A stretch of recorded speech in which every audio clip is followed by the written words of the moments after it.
దేశవ్యాప్తంగా ఆన్లైన్ మోసాలు రోజురోజుకి పెరిగిపోతున్నాయి. పూటకొక వేషం, పూటకొక రూపం మారుస్తూ సామాన్య ప్రజలనే కాకుండా ఎమ్మెల్యేలను, ఎంపీలను, మంత్రులను, కేంద్ర మంత్రులను, ఐఏఎస్ ఆఫీసర్లని, ఐపీఎస్ ఆఫీసర్లని, ఏకంగా సిబిఐ డైరెక్టర్ల భార్యలను కూడా మోసం చేస్తున్నారు. పెద్ద పెద్ద వ్యాపారవేత్తలు కూడా ఈ సైబర్ నేరగాళ్ళ బారిన పడుతున్నారు.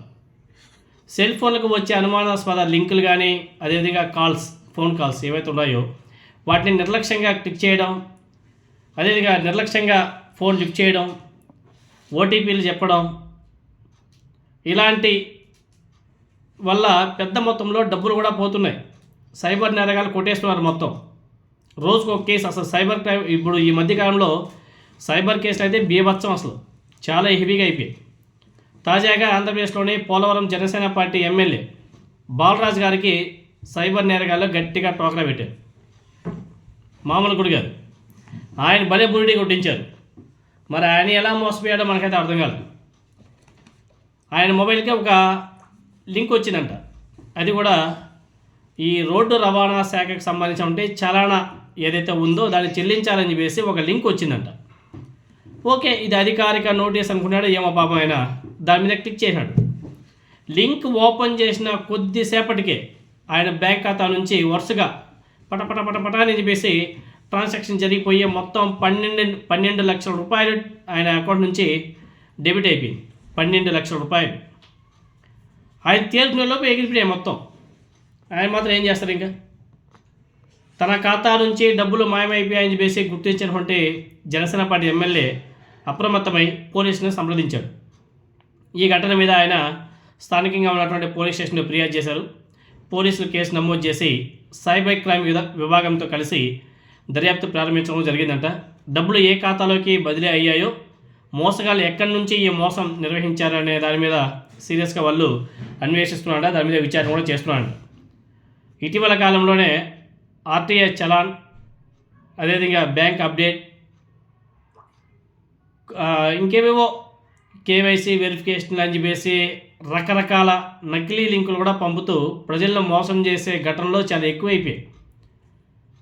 ముఖ్యంగా సోషల్ మీడియా, వాట్సాప్లు, అదేవిధంగా ఎస్ఎంఎస్ల ద్వారానే పంపే ఏపీకే ఫైళ్ళు, లేకపోతే అనుమానాస్పదమైనటువంటి లింకులు, అలాంటి వాటి మీద క్లిక్ చేయడం వల్ల, వాటిని ఓపెన్ చేయడం వల్ల మన మొబైల్లోని వ్యక్తిగత సమాచారం మొత్తం కూడా హ్యాకర్ల చేతుల్లోకి వెళ్ళే ప్రమాదం కూడా ఉంది అని చెప్పేసి పోలీసులు చెప్తున్నారు. వాటిని ఎటువంటి యాక్సెస్ చేయకూడదని చెప్పేసి అనేక సందర్భాల్లో చెప్పడం జరిగింది. అయినా కానీ చాలామంది మోసపోతున్నారు. ఈ నేపథ్యంలోనే ఏపీ డీజీపీ హరీష్ కుమార్ గుప్తా గారు ఇప్పటికే ప్రజలకు కూడా కొన్ని సూచనలు కూడా చేసినట్టున్నాడు. సోషల్ మీడియాలో షేర్ అయ్యే ఏపీకే ఫైల్ కానీ, అదేవిధంగా తెలియని లింకులు, అనుమానాస్పద యాప్లను డౌన్లోడ్ చేయకూడదు. అధికారిక వెబ్సైటు లేకపోతే యాప్ల ద్వారానే చలానాలు కానీ, బిల్లులు కానీ చెల్లించాలని చెప్పేసి ఆయన చెప్పడం జరిగింది. ఎవరైనా ఇలాంటి మోసానికి గురైతే వెంటనే సైబర్ క్రైమ్కి సంబంధించినటువంటి సైబర్ హెల్ప్ లైన్కి సంబంధించి 1930 నెంబర్ గుర్తుపెట్టుకోండి. 1930కి కాల్ చేయాలని చెప్పేసి కూడా, అదేవిధంగా సమీప పోలీస్ స్టేషన్లో ఫిర్యాదు చేయాలని చెప్పేసి కూడా ఆయన చెప్పడం జరిగింది. అలాంటివి జరిగినప్పుడు తక్షణమే చర్యలు కూడా తీసుకుంటామని చెప్పేసి చెప్పడం జరిగింది. మంచిదే. ఎందుకంటే మీరు రీసెంట్గా చూసుంటారు, మన జేడి లక్ష్మీనారాయణ గారు, ఆయన భార్య కూడా ఇలాంటివి ఏవో చేసి కోట్ల రూపాయల డబ్బుల్ని లాస్ అయిపోయినాడు. కోట్ల రూపాయల డబ్బులు.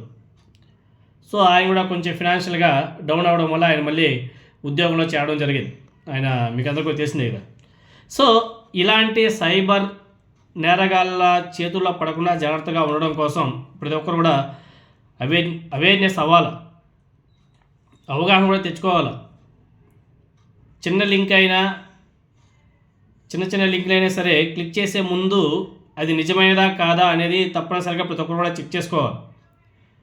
ఆర్టీఐ కానీ, బ్యాంకులు కానీ, ప్రభుత్వ విభాగాలు ఎప్పుడు కూడా వ్యక్తిగత లింకుల ద్వారానే బకాయిలు చెల్లించమని చెప్పేసి అడుగుతారు తప్ప అన్నెసెసరీ లింకులు మాత్రం వాళ్ళు పంపించరు.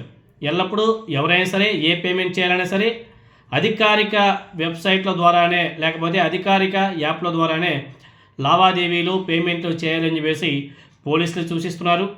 అదేవిధంగా మనం కూడా చెప్తున్నాం. సో అవేర్నెస్ అయ్యి ఇలాంటి అన్నెసెసరీ లింకుల మీద క్లిక్ చేయకుండా మీరు సేఫ్గా ఉండండి, మీ ఫ్యామిలీని కూడా సేఫ్గా ఉంచుకోండి.